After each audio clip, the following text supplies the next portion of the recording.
ஆன்றோர் உள்ளிட்ட அவைக்கு எங்கள் பணிவான வணக்கம். இன்று எங்கள் பள்ளியின் ஆண்டு விழாவிற்கு வருகை தந்து வாழ்த்து வந்துள்ள அனைவருக்கும் எங்கள் மனமார்ந்த வணக்கங்களை தெரிவித்துக் கொள்கிறேன். பள்ளிக்கூடம் ஸ்கூல்னு பெயரை சொன்னதும் சந்தோஷமா சிரிக்கிறவங்களும் இருக்காங்க, வருத்தப்பட்டு அழுகிறவங்களும் இருக்காங்க இல்லையா? இதுக்கு என்ன காரணம்? இன்றைய குழந்தைகளின் பள்ளி பருவம் சுகமா சுமையா? நம்ம எல்லாருக்குமே அந்த சந்தேகம் இருக்கு இல்லையா? இதை பற்றி தான் இன்றைய பட்டிமன்றத்தில் பேச போகிறோம். இன்றைய குழந்தைகளின் பள்ளி பருவம் சுகமே என்று ஒரு அணியும் இல்லை சுமையே என்று ஒரு அணியும் பேச போகிறாங்க. இரண்டு அணிகளின் வாதங்களை கேட்டு நாம் கடைசியாக ஒரு முடிவுக்கு வரலாம். இன்றைய குழந்தைகளின் பள்ளி பருவம் சுகமே என்று பேச வருவது 5ஆம் வகுப்பு சாரா. நடுவரே, பள்ளிக்கூடம்னு சொன்னாலே சுகம்தான். ஒரு குழந்தைக்கு அதனுடைய பள்ளி பருவம்தான் வாழ்க்கை நடித்தலாம். பேஸ்மெண்ட் ஸ்ட்ராங்காக இருந்தால் தான் பில்டிங்கும் ஸ்ட்ராங்காக இருக்கும். நாங்கள் ஹாப்பியாக ஸ்கூலுக்கு போகிறதுனால தான் எங்கள் பேஸ்மெண்ட் ஸ்ட்ராங். அங்கே பேஸ்மெண்ட்டும் வீக், பில்டிங்கும் வீக். ஒருமைக்கண் தான் கற்ற கல்வி எழுமைக்கும் ஏமாப்புடைத்து 7 பிரிவுக்கும் பயன் தரக்கூடிய கல்வியை தரும் பள்ளியை சுமையா நினைக்கலாமா? நடுவரே, நீங்களே சொல்லுங்க. அருமை அருமை. பள்ளிக்கூடம் என்பது கல்வி கோயில். கற்கை நன்றே பிச்சை புர்ணும் கற்கை நன்றே. பிச்சை எடுத்தாவது படிக்கணும்னு நம் முன்னோர்கள் சொல்லியிருக்காங்க. நாம் இன்னும் பிச்சை எடுத்தா படிக்கிறோம் இல்லையே. எங்களை வசதியாக உட்கார வச்சு எங்கள் டீச்சர் நின்றுக்கிட்டே பாடம் எடுக்கிறாங்க. ஆக பள்ளி பருவம் சுகம் தானே நடுவரே? ஒவ்வொரு குழந்தைகளுக்கும் ஒரு வளமான எதிர்காலம் அளிக்கும் பள்ளிகள் என்றுமே சுகம்தான் என்று கூறி என் உரையை நிறைவு செய்கிறேன். நன்றி, வணக்கம். ஆஹா, பள்ளி பருவம் சுகம்தான். குழந்தைகளின் எதிர்காலத்துக்கு அவர்களின் பள்ளி பருவம் தான் பேஸ்மெண்ட். அருமையான பதிவு. பள்ளி பருவம் சிறப்பாக இருந்தால் எதிர்காலமும் சிறப்பாக இருக்கும். கரெக்டு தான். ஆனால் பள்ளி பருவம் சுமையா இருக்கே என்று எதிர்வாதம் செய்ய வருவது 5ஆம் வகுப்பு தோமல். நடுவரே, பள்ளி பருவம் சுகமா இருக்கணும், நானும் மறுக்கல. ஆனா சுமையா இருக்கே. எப்படி? LKG படிக்கிற குழந்தை 2kg ஸ்கூல் பேக முதுகுல சுமக்குது. அப்ப சுமைதானே. 3 வயசுலயே LKG அட்மிஷன். தத்தகா புத்தகான்னு நடக்கிற குழந்தைய பேக் மாட்டி ஸ்கூல்ல ஒரு இடத்தில் உட்கார வச்சா உட்காருமா? உட்காராது. அது மட்டுமா? பள்ளி பருவம் என்பது 6 வயசு தான். ஆனா பேரண்ட்ஸ் என்ன பண்றாங்க? ஓடு ஓடு, லைஃப் இஸ் எ ரேஸ் என்று சொல்லி எங்களை 3 வயசுலயே ஸ்கூலுக்கு ஓட்டி விடுறாங்க. குழந்தைகளின் சுதந்திரம் பறிக்கப்பட்டு பள்ளி பருவமே சுமையாயிடுது. தோமல் சொல்றதும் சரிதான். காலையில் 8 மணிக்கு ரோட்டில் பார்த்தா ஒன்று அழுதுகிட்டே ஸ்கூலுக்கு போகுது, இன்னொன்று தூங்கிக்கிட்டே போகுது. பார்க்க பாவமாக தான் இருக்கு. நடுவரே, இன்னொரு கொடுமையும் சொல்கிறேன் கேளுங்க. எங்களோட டெய்லி டைம் டேபிள் என்ன தெரியுமா? Tamil, English, maths, EVS, social 5 சப்ஜெக்டும் படிக்கணும். டெய்லி எல்லா சப்ஜெக்டும் டைம் டேபிளில் தான் இருக்குது. அதுலேயும் மேக்ஸ் புக்கு ஃபுல்லாக ப்ராப்ளம்ஸ். இந்த சின்ன வயசுலேயே எவ்வளவு ப்ராப்ளம்ஸ் ஃபேஸ் பண்ணுறோம். எங்களுக்கு பிடிச்ச PT பீரியட் வாரத்தில் 1 நாள் மட்டும்தான் வரும். இது நியாயமா? நீங்களே சொல்லுங்க. வாரத்தில் ஒரு பீரியட் PT இருந்தா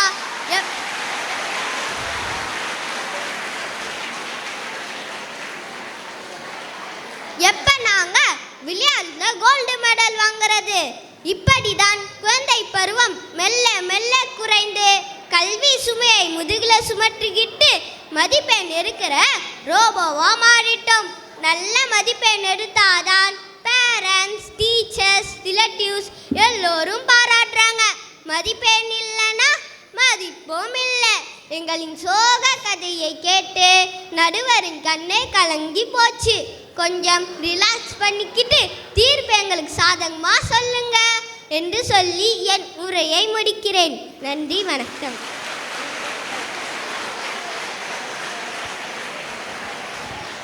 கண்ணெல்லாம் கலங்கல, கண்ணுல தூசு விழுந்துச்சு, அவ்வளவுதான்.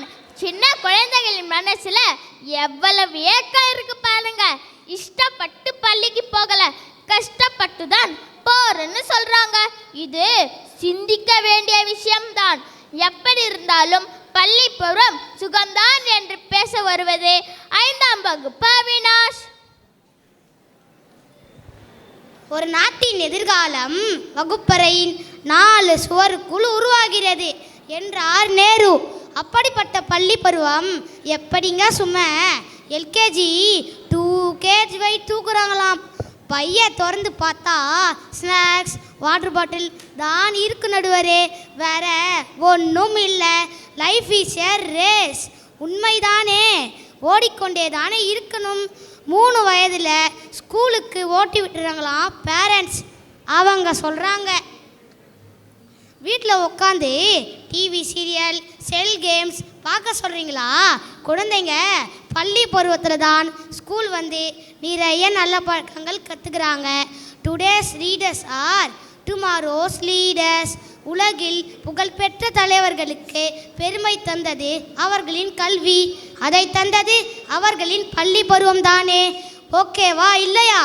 இப்படி மிரட்டி எல்லாம் கேட்க கூடாது, நான் பயந்துடுவேன். மிரட்டல நடுவரே, உண்மையை சொல்கிறேன். நல்ல பழக்கம் சொன்னீங்க, அதை பற்றி சொல்லுங்க.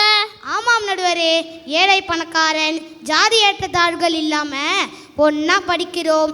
முயற்சி, தன்னம்பிக்கை, நாட்டுப்பற்று, மனிதநேயம், உண்மை பேசுதல், தெய்வ நம்பிக்கை, பங்க்சுவாலிட்டி வெற்றி தோல்வியை ஹாப்பியாக ஏற்றுகிறது. இதெல்லாம் குழந்தைகளுக்கு கற்றுத் தருவது பள்ளி பருவம் தானே. இதை மறுக்க முடியுமா உங்களால்? Super super. எவ்வளவு நல்ல பழக்கங்கள் பள்ளியில் குழந்தைகள் கற்றுக்கிறாங்க. கேட்கும் போதே சுகமா இருக்கு. இளமையின் கல் இது ஆத்திச்சூடி, தென்னும் எழுத்தும் கண்ணென தகும். இது திருக்குறள். கல்வி கல்வி கல்வி, இதுவே இன்றைய தேவை. இது யார் சொல்லியிருக்கா? நம்ம சுவாமிஜி, நம்ம சுவாமிஜி. Super super. நடுவரும் சூப்பர், நாங்களும் சூப்பர். அந்த அணிதான் ஆட்மன் அவுட். படிக்காமல் இருப்பதை விட பிறக்காமல் இருப்பதே மேல் என்றார் பிளாட்டோ. இதெல்லாம் ஒன்றுமே தெரியாமல் பள்ளி பருவத்தை சுமையாக நினைச்சா இவர்கள் பூமிக்கும் சுமைதான் என்று கூறி விடை பெறுகிறேன். நன்றி, வணக்கம். நாங்கெல்லாம் சூப்பர் ஸ்டார்ஸ், லீடர்ஸ். அவங்கெல்லாம் யாரு? வாய்ப்பில்லை ராஜா, வாய்ப்பே இல்லை. இவங்க சொல்கிறாங்க, மனசில் 1000 சோகங்களை வச்சுக்கிட்டு பள்ளி பருவம் சுமையே அப்படின்னு சொல்ல வருவது 5ஆம் வகுப்பு தனுஸ்ரீ. இவர்களின் சுமையை கொஞ்சம் இறக்க கட்டும் வாங்க. நடுவரே, நாங்களும் ஆசையாக படிக்கணும்னா ஸ்கூலுக்கு வர்றோம். அட்மிஷன் கிடைக்குதா? பள்ளியில் சேர்றதுக்கே என்ட்ரன்ஸ் டெஸ்ட்டு. இதென்ன நியாயம்? பள்ளியில் சேர்றதே படிக்கத்தான். பள்ளியில் சேர்றதுக்கு முன்பே என்ட்ரன்ஸ் டெஸ்ட்டு. என்ன கொடுமை சார் இது! இந்த பாப்பாவுக்கு இது தெரியலை, பேசலை, எழுதலை இப்படின்னு ஏதேதோ சொல்லி பள்ளி பருவ அட்மிஷன் சுமை, ஃபீஸ் சுமையெல்லாம் பேரண்ட்ஸ் சுமக்க வேண்டியதான் இருக்கு நடுவரே. எங்கள் ஸ்கூலுக்கு வாங்க, எல்லாருக்கும் அட்மிஷன் தரோம். என்ட்ரன்ஸ் டெஸ்ட் எல்லாம் இல்லை, குறைகள் சொல்ல மாட்டோம், ஃபீஸ் வாங்க மாட்டோம், தரமான கல்வி நிச்சயம். இவ்வளவு போதுமா? சரியா சொன்னீங்க நடுவரே.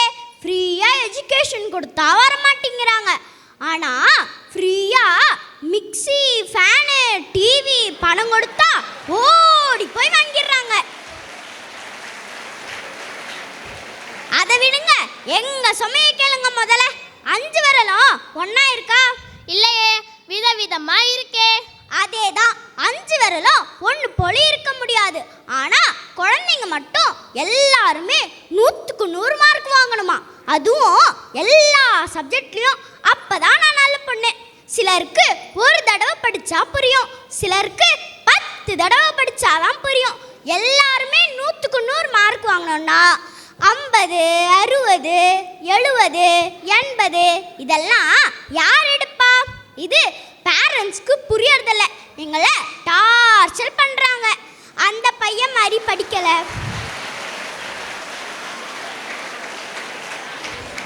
அந்த பையன் மாதிரி படிக்கலை, அவளை போல எழுதலை அப்படின்னு கம்பேர் பண்ணி எங்களுக்கு ஸ்ட்ரெஸ் ஆகிடுது நடுவரே.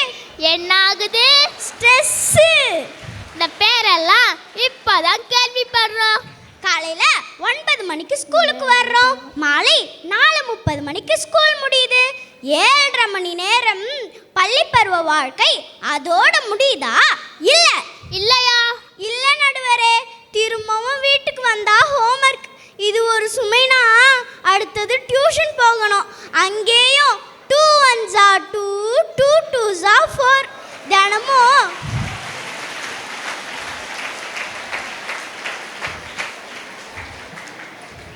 தினமும் நிம்மதியாக தூங்க கூட முடியல. ஐயோ பாவம். இத்தனை சுமைகள் சுமக்கும் எங்கள் பள்ளி பருவம் சுமைதானே. நடுவரின் தீர்ப்புக்கு காத்திருக்கோம். நன்றி, வணக்கம்.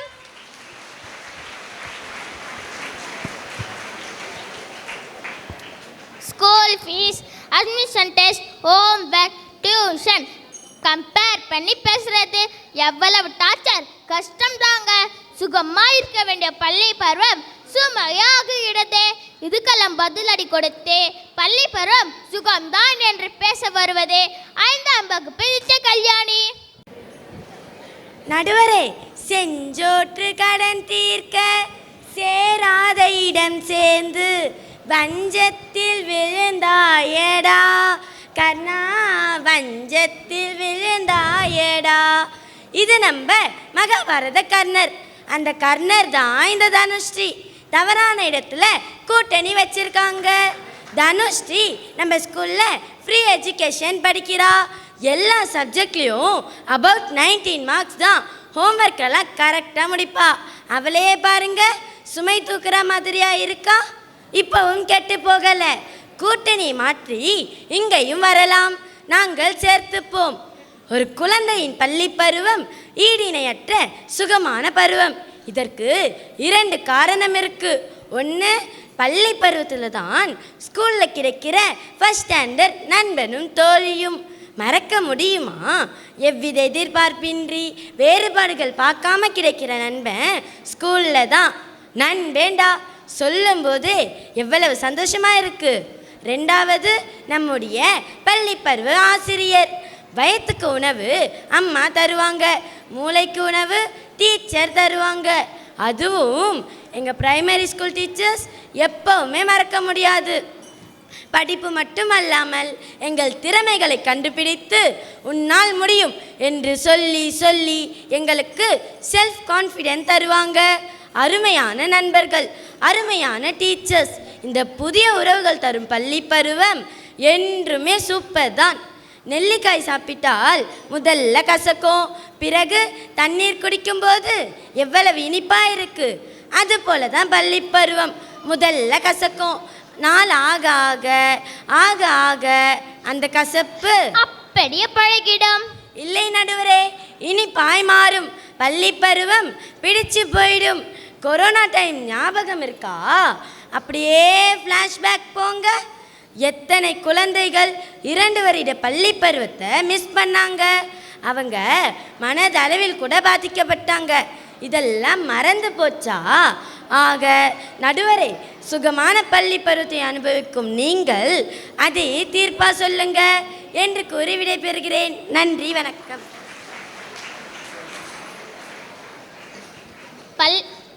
பள்ளி பருவம் முதல்ல கசப்பா இருந்தாலும் பின்னாடி இனிப்பா இருக்கும். நித்யா சொல்றாங்க, ஃப்ரெண்ட்ஸ், டீச்சர்ஸ் இதெல்லாம் சுகமான புதிய உறவுகள் தான். ஆனாலும் இவங்க பள்ளி பருவம் சுமைதான் நடம் பிடிக்கிறாங்களே. வாங்க வீரவேல், வந்து உங்க குறைய சொல்லுங்க. நடுவரே, பள்ளி பருவம் சுமையாதான் இருக்கு. எங்களுக்கு கூட்டணி தேவையில்லை, மெஜாரிட்டியில் வின் பண்ணுவோம். ஹோமண்ணா, உங்களுக்கு பள்ளி பருவம் சுகமா சுமையா? சுமைதான் அப்படின்றவங்கெல்லாம் கை தூக்குங்க.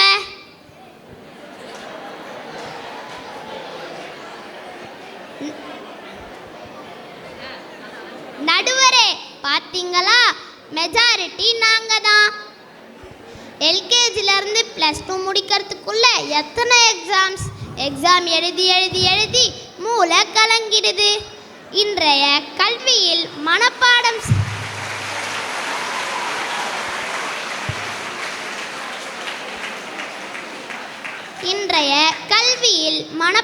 செய்யவும் நினைவாற்றல் செக் பண்ணவும் எக்ஸாம் வைக்கிறாங்க ஒழிய புதிய சிந்தனைகள் கருத்துக்களுக்கு முக்கியத்துவமே கொடுக்கறதில்ல.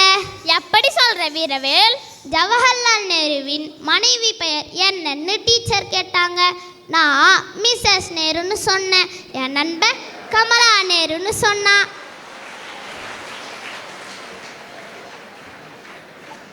எங்க டீச்சர் என் நண்பனுக்கு குட்டு போட்டாங்க, எனக்கு குட்டு வச்சாங்க. இது சரியா? நீங்களே சொல்லுங்க நடுவரே. இப்படி படிச்சா விளங்கிடா. நடுவரே, உங்களுக்கு மண்டே ஃபீவர் பற்றி தெரியுமா? டைஃபாய்டு, மலேரியா, சிக்கன் குனியா தெரியும். இது என்ன புதுசா மண்டே ஃபீவர்? ஆமாம் நடுவரே, சண்டே ஈவினிங் தான் வரும். மண்டே காலையில் டெம்பரேச்சர் அதிகமாகி வாந்தி வரும், மயக்கம் வரும். யாருக்கு?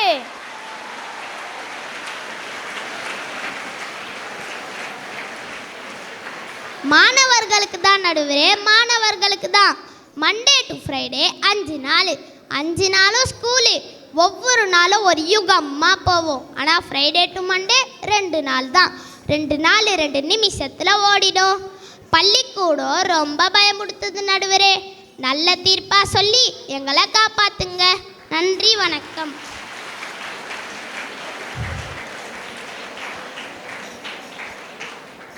இரண்டு பக்க வாதங்களையும் கேட்டாச்சு. ஒரு குழந்தையின் பள்ளி பருவம் சிறப்பாக இருந்தால் எதிர்காலமும் வளமாக இருக்கும் இல்லையா?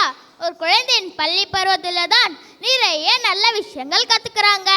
5இல் விளையாதது 50இல் விளையாது. பெற்றோரும் ஆசிரியர்களும் அவர்களை பொறுப்பை உணர்ந்து குழந்தைகளை பக்குவமாக ஹேண்டில் பண்ணணும். ஆடுற மாட்டை ஆடி கிடக்கணும், பாடுற மாட்டை பாடி கிடக்கணும். குழந்தைகளும் பள்ளி பருவத்தை வீணடிக்காம அதை ஒரு சுமையாக நினைக்காம ஹாப்பியாக ஸ்கூலுக்கு போக வேண்டும். பேரண்ட்ஸ், டீச்சர்ஸ் சொல்கிறதெல்லாம் உங்கள் நன்மைக்கு தானே.